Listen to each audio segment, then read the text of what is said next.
Hello out there. This is Pamela Fagan Hutchins, and you found me on Wine, Women, and Writing. This is the podcast where I talk about primarily great female characters, authentics, complex, kick-ass, whatever their special thing is, and primarily the women writers that create them. Not that those women writers never create male characters, and not that I never talk to guys, as you all know, but that's the general vibe usually. And I am, as you probably also know, a USA Today best-selling author of crime fiction, and I appreciate you tuning in. And I also appreciate you going out to my website and checking out past shows and upcoming shows so that you can read along with the books that are going to be profiled. And while you're there, it's not going to hurt my feelings at all if you pick up my books too. So knock yourself out on that. I do have one obligatory thing to say, and that is this is a copyrighted and solely owned production of Authors on the Air Global Radio Network. All hail Pam Stack, our producer, who kind of rocks. I also am really excited today because not only did the temperature fall back down into the 40s last night in Wyoming, so I am loving life this morning, but I have a guest on the show that is someone that I've known since way back in the day. We'll just leave it at that, way back in the day, and that is Mel Algood. Mel, how are you? I'm doing great, Pamela. It's so great to be here with you. It's so great to have you here.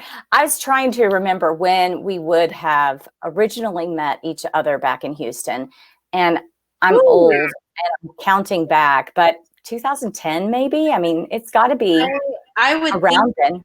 I would think so. Because I'm 35 now, and I was like 26, 27 maybe. So yeah, so somewhere around in there. It was, you were a young pup. And you were coming to critique circles at my house. Yes, yeah, and it totally changed my life working with you, and it really is. Those critique circles really made it for me. They were fun. And you know what's funny is you guys were awesome for me. I had a lot of resistance about having people in my house because I'm an introvert, and about critique circles because I don't want anyone to tell me I suck, and all the things that we're all scared of. And you guys were awesome. You really got me over that and got me into wanting to be part of a robust writers community. So it was like both directions, going and going. Match made in heaven, yes. And you put up with my timing, everybody talking and telling you, shut up, you're done. It was perfect though, because you really just need that. You need to, and also it helps you as a writer to know these are the points that are immediate that need to be solved, versus, the grammar or whatever. And we all have our blind spots, but that is a really good point about many writers when they're starting are focusing on things about correcting the English language, about correcting grammar, when that's not writing. Writing is stories, writing is characters, writing is theme and plot and things like that. And so that is to me one of the things that was exciting about you was that you're a natural born storyteller, and that was clear from the very beginning. That, and you're not afraid to shock people. No. In fact, there are times where I'm like, I think I'm taking it too far, and then I take it just a little bit further until people are like, "Oh my God, I can't believe you wrote that." You're also from the very beginning of when I knew you, you're someone that's absolutely experimental as far as going across different genres. You just don't fence yourself in. What's the span of the different genres you've written in? Oh, well, everything as far as genres: YA, thriller, erotica, extreme horror, like, some crazy S is happening. But then as far as like, I've written microfiction, so I published a story that was 100 words. And then I've published novels that are 80,000 words. So even in so much as that. But I've always just listened to the characters. The characters, I always feel like I'm cheating because the characters are literally showing me what they're doing, and I just have to write it down and then do all the work later. But really the storytelling is the best part, because they literally show me what's going on. And if I'm like, that's a little too much, I don't think I can write that or whatever. They're like, no, girl, I did cut off 2 hands today, so go ahead and write that. And the good thing about writing is you can always fix it later, but you got to write it the way the characters are telling it to you and do it true and do it authentic, or you don't have the story. And you can go back later and go, maybe just 1 hand or a couple of fingers, but you got to follow the flow. What is your favorite genre to write, or do you have one? I don't really have one. I am again writing something currently about teenagers. Although technically the characters are 16 and 15, the storyline is very much like an adult storyline, one might say. Right. But I do find a special place in my heart for all those first, like your first kiss and the first time this happened, and how anything new when you're so young is just so bright. And in fact, in the new book, I'm telling part of the story from a 6-year-old's perspective, a 6-year-old boy. And that has been very illuminating, just to think, oh my gosh, like everything he has seen, like how is he perceiving, when he sees violence, for instance, how is a 6-year-old seeing this? So I really always see it from the character's eyes. And, but generally anything that I can write where someone's reading it and then all of a sudden they're like, what the fuck just happened? Mom, cover your ears. We're not governed by any rules on the internet. So, but it seriously, that is a lot of what my experience was with. I still remember my son, who was a teenager at the time, being in the next room, and you were reading aloud from the first Greater Good book, which was Unseen, with Samantha and Matthew. And today we're going to talk about Gone, which is the second book in the Greater Good series. But you're reading a scene where a vibrator went off, and it was just in great detail about this vibrator. And my son later was like, "You have ruined my life." And I'm like, yes, if that's all it took. I know. I am the best mom. Yeah, I remember, I think he texted you while I was reading, and then later when I was done, you told me that your son was mortified. But it was funny though. He was old. He already knew what they were, obviously. Well, it was no big deal, but it was really funny. Yeah, he was definitely aware. Both of my kids were scarred for life by critique groups, but my birth children, my 3 older ones, weren't there at the time, so I couldn't scar them with it. But it was not you that scarred my daughter. It was another writer. So you only take credit for one of my kids. Only one of the children. Okay, good. But it was so much fun because you were really, there was just something in you that didn't limit yourself, that didn't say, I need to follow rules, or I shouldn't take this risk. And that's refreshing. Yeah, I find and go ahead. I really find that whenever I box myself in, it really sucks. And everyone I've had, because that has also been the joy of the critique circle, is people taking me aside and saying, I'm only reading this because you're a personal friend. It really sucks. Please move on. So, that I've gotten that from a couple different people, and I'm very thankful, because then I just move on. I'm like, great, just forget about that. Take what might have worked. Let's steal it and use it somewhere else. Because lots of what we write doesn't work. And sometimes the being brave is about cutting your words and saying, okay, I know I invested a lot of time in that, but that's utter crap. And so bye-bye. And I'm moving on. And it's totally okay. That's writing. 100%. Yeah. Kill your darlings. Yeah. Kill your darlings. I've got to say, before we talk about Gone, I love Samantha and Matthew because, well, Samantha is just, we'll talk about her in a second. She's hilarious in the sense that she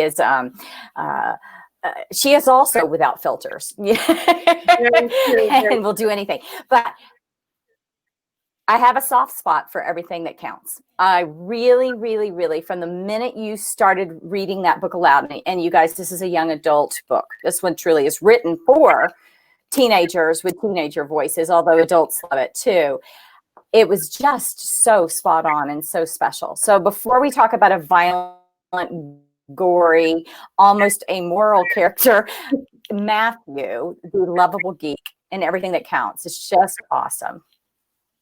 Yeah, Blake is actually based off of. Oh, not. No, I got you. Yeah, I called him Matthew, and it's Blake. I had Matthew on the brain. No. Yeah, it's hard to keep him off the brain. But yeah, Blake is the protagonist in Everything That Counts, and he was based off a real person that I knew because I'm a hairstylist in the real world, and he was a client of mine, and he told me he was very forlorn, that no young lady wanted to go to the middle school dance with him, and life was terrible because no one would love him because he was such a geek. And I told him, I'm like, first off, you're 13, so that's like slower roll. And second off, like, I'm like, girls love that. I am now happily for 12 years been with the geekiest guy I've ever met in my life. Like, he is a total geek. And it's been wonderful. So I told him, I was like, you'll meet that person one day. And he told me, I kind of wrote him the book, essentially. And I made it my own in that I did set it in my hometown of Annapolis, Maryland. And I did set it back in 2003, which is when I was a freshman in college, but I still knew where everything was. And yeah, there's so many special things in there that only me or my friends from back then would recognize. And it's just very, it's a very special book to me in that. And it's very hard for me not to say, when people ask me who's my favorite character, what's my favorite book, it's very hard for me not to say that one, because everything about it is so very much me. And I just thought about how I would imagine maybe my son might act, my fictitious son, and especially the relationship he had with his mother in one scene when he's just hit rock bottom and he's lost it and it's all over and what's the point? And he has this scene with his mom, and I was really like speaking to the real Blake in a way, saying like, hey, like, life totally sucks and you're gonna mess up, but you have to get back up. So yeah, that book in particular is special to me. It's very cool how a lot of times readers don't realize that so much of what authors write, that when it feels really authentic, that's because it is. It's because you're pulling from something that you can feel down to your core because you lived it. And in between the fact that, this book was a love letter to a young boy in an adult way. This is a hairstylist that looks at this young boy and says, oh, I just love you, kid. You're just awesome. And you're going to be great. And so let me show you a story that shows you being awesome.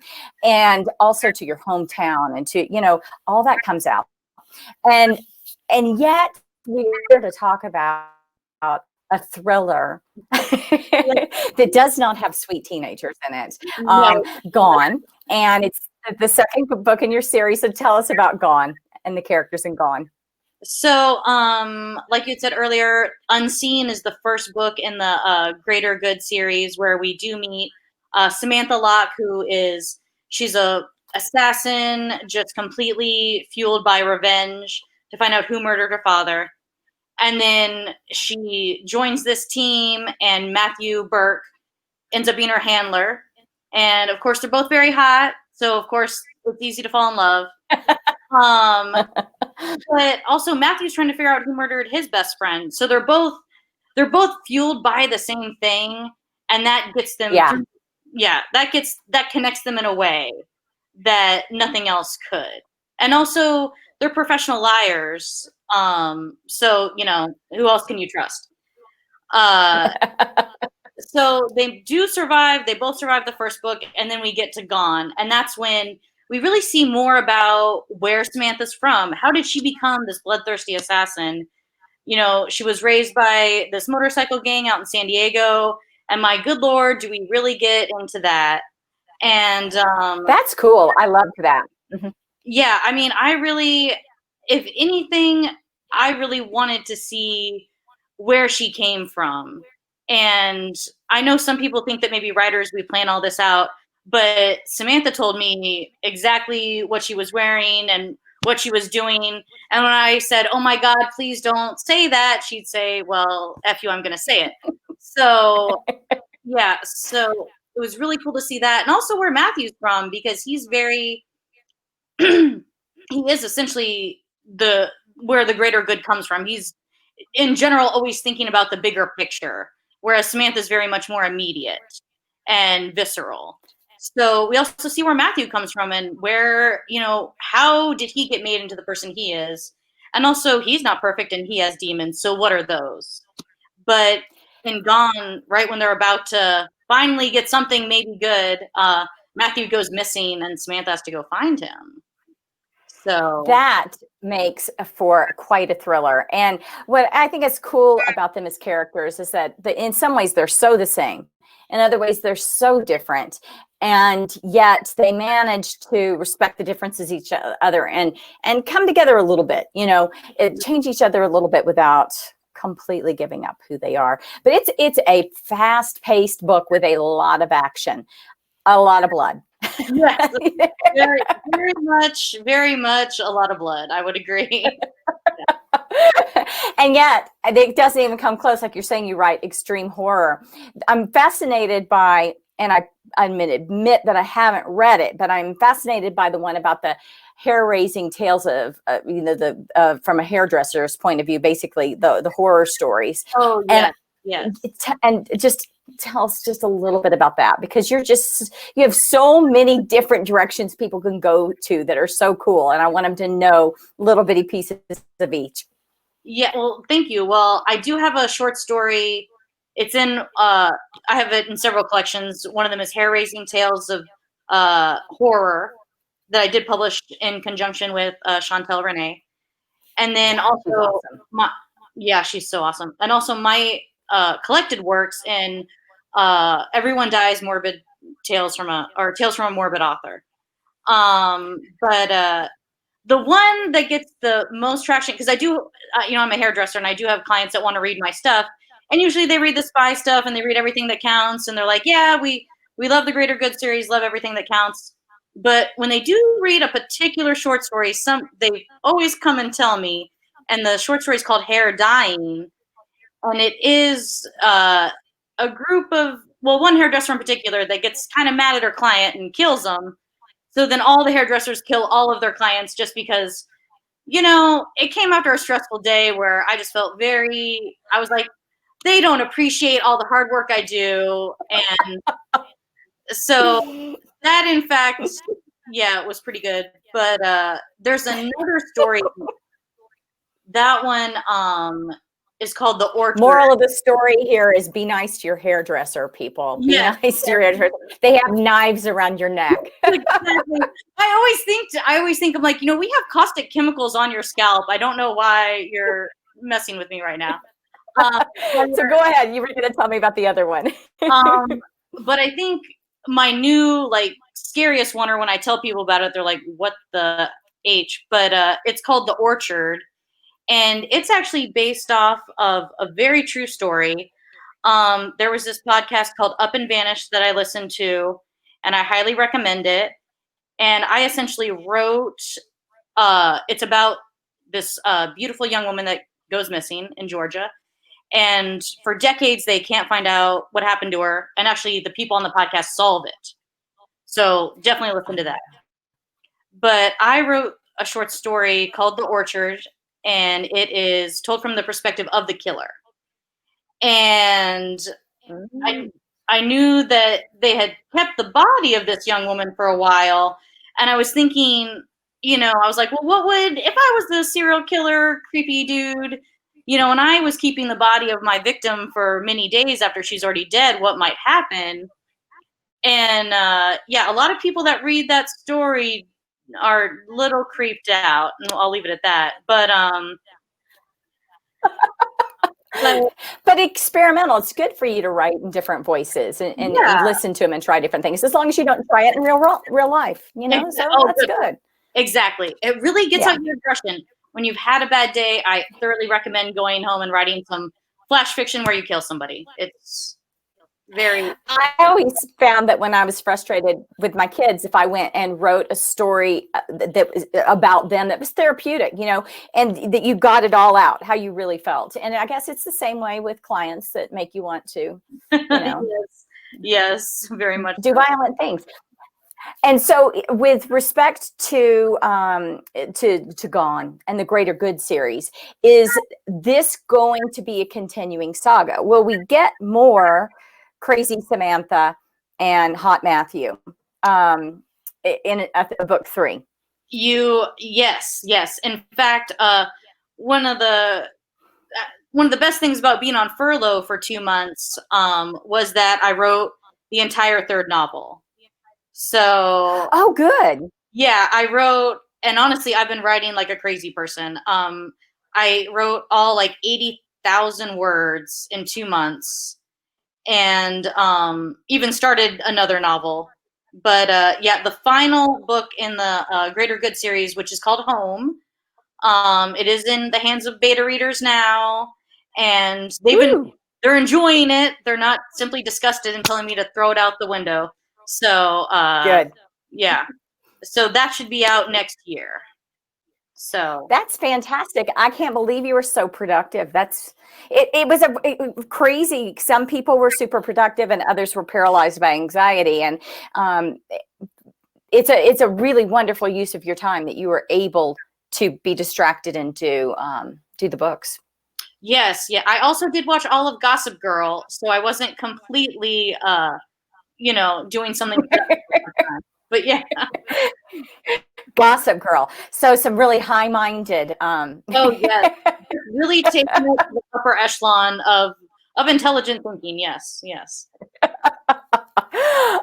I can't say much. We won't talk about some of the mindless crap that I watch. So, but I found that actually I was writing a book, and it was a lighter toned book during the quarantine, and I couldn't do it. And I had to switch to writing a thriller that was a little bit more anxious, because I was anxious, and that I needed to write something where I was trying to get a pace and deal with and burn off anxiety. It was really, for me, it was interesting. I didn't write as much. My word came down, but what I was able to write was really informed by what was going on. I sure didn't want to write about a quarantine, but I did want to write something where I was burning off anxiety. Yeah, that's I highly recommend it. That's exactly what I did too. Any anxiety, I just put it out on the page. Yeah. Sounds good to me. Well, I am just delighted that the young woman that walked in with your I'm trying to remember the tennis shoes that you used to wear. Do you still wear those tennis shoes? Yeah, They're like Chucks. Yeah, your Chucks. Walked in with your Chucks, and with everyone that was, I think that there was no one there under 35, maybe 40 at the time besides you. Yeah. And walked in with all of that enthusiasm and the confidence that you had even at that young age, and that you're still doing such good work, and that you're putting it on the page, which the work is about getting your butt in the chair and putting it on the page. It just makes me so happy. I'm so happy for you. I'm so happy about you. And I'm so glad to see you. Oh, Pamela, I feel the same way. You really did. I love that you were so concise and just didn't, if I wanted someone to just, flower it for me, but you really got it down to it. And I'll still remember when you were reading Unseen, there at the critique circle, you said, this is really the story about a fucked up relationship. And in all actuality, whenever I was writing and I was like feeling lost and I couldn't find that lighthouse, I'd be like, you know what, that's what it is at its core. So let's just get back to what the characters are telling me. So I'd like to thank you for everything for me. Yeah. I'm so glad to hear that. And to me, a lot of times writing is about closing out what you think you're supposed to be writing, or what other people tell you you're supposed to be writing, and just writing the story that's coming to you and doing it true. And I'm glad to have a little part in you figuring out at the core what it was that the story you were trying to tell, so that you could listen to those characters and do it. So, and now they have a third book. So you listened good. Yes, it's awesome. Awesome. Well, you guys, thank you so much for tuning in today. You can go and find Melissa's books at algoodauthor.com. You can find them on her Amazon author page, and you will see what we were talking about, that she has quite a variety in the collection that's available to you, and a variety in terms of length too. She's got a lot of shorter pieces in different collections that are some of her best work. I always enjoyed it when Mel brought a short story with her to critique group. And if you are looking for something to do this beautiful summer, don't go outside. Don't enjoy the fresh air. Sit your butt down and read a book. No, take your book outside with you. Okay, you can still have your fresh air, but take a book and a little blanket. Have a picnic, a sweet little picnic and a horror story. They go so well together. So you guys have a great week, and I will see you next time. Mel, take care of yourself. Thank you. You too.